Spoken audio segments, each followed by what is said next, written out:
زه د افغانستان خلکو ته دا پیغام ورکول غواړم، قسم د خدای په نام کې افغانستان پاتې شي. دا بنیاد دی. پاکستان به ساتو په ګرد باندې.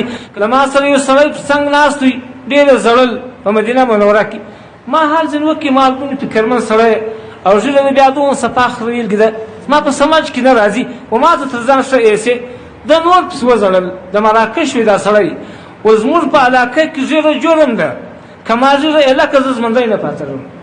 شکر دی الحمدلله دلته ژیره جرم نه ده، دا زما ژیره په فخر باندې ایله کولی شم. تا ژیره ایله کړې ده.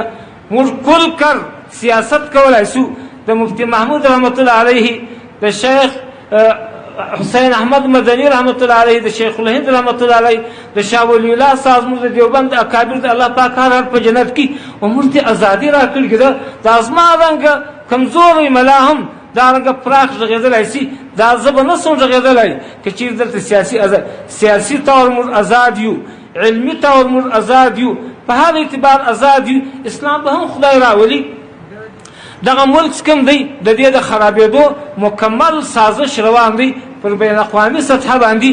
که پاکستان خراب شوی زه د افغانستان خلکو ته دا پیغام ورکول غواړم، قسم د خدای په نام کې افغانستان پاتې شوی.